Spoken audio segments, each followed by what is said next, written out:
अस्सलाम वालेकुम। आईबीएस के हवाले से सवालात है कि आईबीएस डिप्रेशन की वजह से होता है।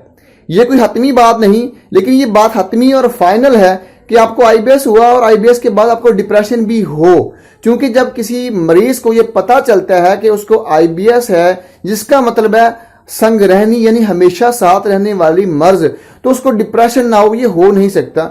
बहुत कम ऐसे लोग होते हैं जो मजबूत कुव्वत के होते हैं कि उनको पता चले कि ये ऐसा मर्ज है और उनको डिप्रेशन ना हो। क्योंकि मायूसी की कंडीशन में जाकर आपको डिप्रेशन हो सकता है। और वो तमाम लोग जो एंटी डिप्रेशन अद्विया लेते हैं वो बहुत बड़ी गलती पर हैं। अगर आपको आईबीएस है तो कोई भी आप एंटी डिप्रेशन दवा ना लें, क्योंकि मैं खुद इस मर्ज से गुजरा हूं जब ये मुझे आईबीएस था। और मैंने, आप क्या समझते हैं 7 साल का दुरानिया, आप क्या समझते हैं कि 7 साल दुरानिया में मैंने क्या क्या अद्वियात नहीं खाई होंगी, मैंने कहाँ कहाँ इलाज करवाने के लिए मैं नहीं गया होऊंगा।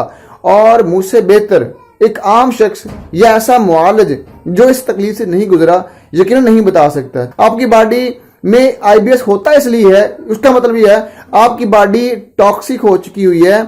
यानी टॉक्सिक का मतलब है जहरीली कंडीशन आपकी बॉडी की है। और आपकी बॉडी के वो आज़ा जिनका काम है आपकी बॉडी को प्योरीफाई करना, डिटॉक्सिफिकेशन के अमल से गुजारना, वो ठीक तरह से काम नहीं कर रहे। और 2 तरीके से नहीं करते ये, या तो ये खुद ठीक नहीं हो, या फिर दूसरी कंडीशन में आपकी बॉडी टॉक्सिक हो चुकी है, इतना ज्यादा टॉक्सिन आपकी बॉडी में है, वो जिन आज़ा का हम फुजलात को बाहर फेंकना, जहरीले मादों को बाहर फेंकना, वही नहीं फेंक पा रहे, तो आपकी बॉडी एक सूरत अख्तियार करेगी, वो है सोजिश का। वो किसी भी सूरत में हो सकता है। वो आप चूंकि आईबीएस का मतलब में ये होता है कि आईबीएस में वो उसका रुख जो है ये सोजिश के वो आंतों की तरफ होता है और आपकी बॉडी उसको वहीं पे खत्म करना चाह रही है। ये काम करना असल में उन आज़ा का था जो आपकी बॉडी में डिटॉक्सिफिकेशन कर रहे हैं। आईबीएस का मतलब ये है आपकी बॉडी टॉक्सिक हो चुकी हुई है और आप उन आज़ा को बेहतर जब तक नहीं करेंगे जिनका काम है आपकी बॉडी को प्योरीफाई करना, डिटॉक्सिफिकेशन अमल से गुजारना। याद रखिएगा, वरम,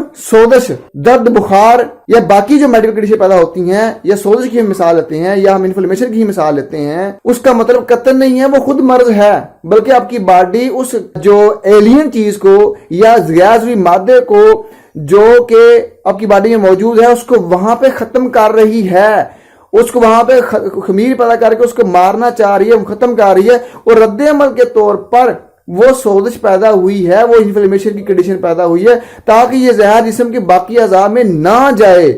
इसी तरह आपने अक्सर देखा होगा, मैंने अक्सर लोगों को देखा है जिनको आईबीएस होता है, उनकी बाकी रिपोर्ट्स नॉर्मल होती हैं, उनकी एलएफटी नॉर्मल होती है, उनकी जो बाकी वो अल्ट्रासाउंड करवाते हैं उनकी नॉर्मल होती है। जानते हैं क्यों?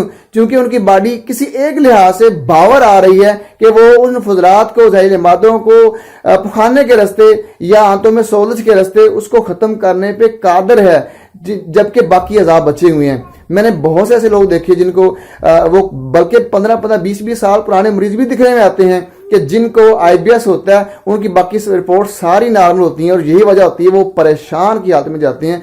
अगर आप एंटी डिप्रेशन दवा ले रहे हैं बहुत बड़ी गलती कर रहे हैं, बल्कि वो आपको खराब करेगी। अगर आप आम दिनों में जो स्टूल पास आउट करने के लिए अद्वियात दी जाती हैं, अगर आप ऐसा कर रहे हैं तो आप बहुत बड़ी गलती पर हैं, आपको अपनी बॉडी को आपके साथ आप ज्यादती कर रहे हैं। इसी तरह अगर आप आम दिनों में इस्तेमाल होने वाले, जिस तरह डायरिया किसी को होता है और वो दिया ऐसी लेता है जिससे डायरिया जो है उसकी कंडीशन खत्म हो जाती है, अगर ऐसी दवा भी ले रहे हैं तो आप बहुत बड़ी गलती पर हैं।